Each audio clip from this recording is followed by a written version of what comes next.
रायगड सम्राट अल्पावधीत लोकप्रिय ठरलेले रायगड सम्राट रयतेच्या सेवेसाठी सदैव पुढे. रायगड सम्राट राजकीय, सामाजिक, शैक्षणिक, शेतीविषयक अचूक बातम्यांसाठी रायगड सम्राट न्यूजला सबस्क्राईब करा.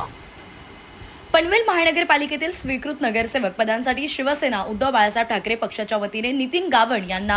यांचा अधिकृत उमेदवारी अर्ज दाखल. पनवेल महानगरपालिकेतील स्वीकृत नगरसेवक पदांसाठी शिवसेना उद्धव बाळासाहेब ठाकरे पक्षाच्या वतीने नितीन गावण यांचा अधिकृत उमेदवारी अर्ज आज पनवेल महानगरपालिका येथे निवडणूक अधिकारी नानासाहेब कामटे यांच्याकडे दाखल करण्यात आला. यावेळी शिवसेना पक्षाचे उपनेते बाळासाहेब माने, उपनेते बबनदादा पाटील, संपर्क प्रमुख प्रसाद रोहिर,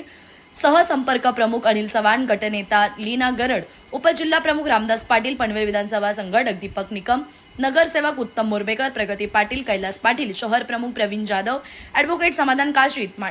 तालुका प्रमुख रामदास पाटील यांच्यासह इतर शिवसैनिक व पदाधिकारी उपस्थित होते. पनवेल महानगरपालिकामध्ये स्वीकृत सदस्याचं नॉमिनेशन करण्याच्या संदर्भातला दिवस आज या ठिकाणी होता 3 वाजेपर्यंत. तो शिवसेना उद्धव बाळासाहेब ठाकरे पक्षाच्या वतीनं पक्षानं निर्णय दिलेला आहे आणि आज आम्ही नितीन गावण यांचा या ठिकाणी उमेदवारी अर्ज भरला. पक्षाचे माझे सहकारी उपनेते ज्येष्ठ शिवसैनिकांचे बबनदादा पाटील, संपर्क प्रमुख माझे सहकारी मित्र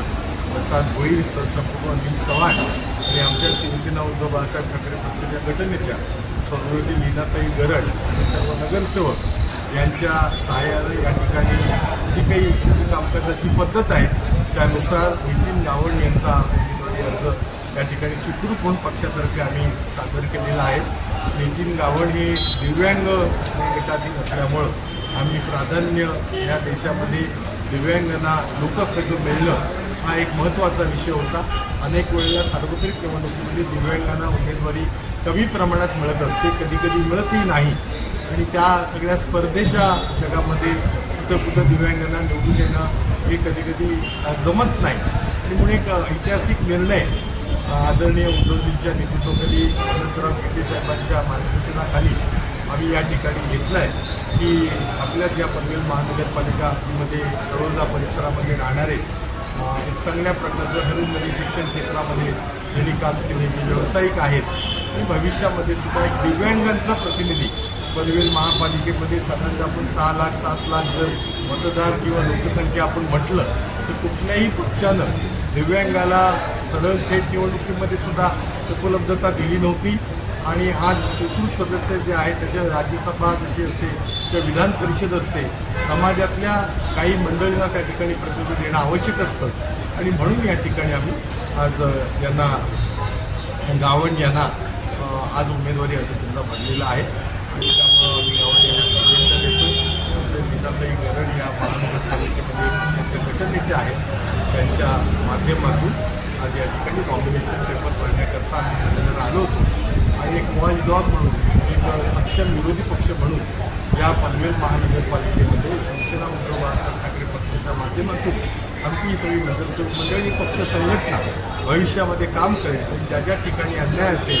आज अनेक वर्षाचा प्रलंबित जो प्रश्न आहे मला वाटतं आमच्या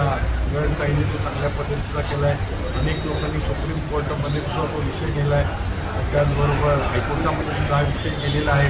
तो अत्यंत महत्त्वाचा जो टॅक्सचा जो विषय आहे की या ठिकाणी सिडको एरिया झाला, त्याच्यानंतर अनेक विविध संस्था आल्या आणि महापालिकेनं विनाकारण हा ठिकाणी जाचक जो घरपट्टीचा किंवा प्रॉपर्टी टॅक्सचा जो विषय आहे तो विषय आम्ही लावून धरणार आहोत आणि त्यामुळे सर्वसामान्य इथला जो रहिवासी आहे त्याला शिवसेना उद्धव बाळासाहेब ठाकरे पक्ष आणि आमचे सहयोगी यातले शेतकरी कामगार पक्ष आहे, काँग्रेस आहे, राष्ट्रवादी काँग्रेस पक्ष आहे, हे सुद्धा सगळे सहकारी यांना आम्ही सोबत घेऊन या ठिकाणी महाविकास आघाडीच्या माध्यमातून सत्ताधारी पक्षाला या ठिकाणी सक्षम आणि विरोधी पक्ष म्हणून आम्ही काम करणार.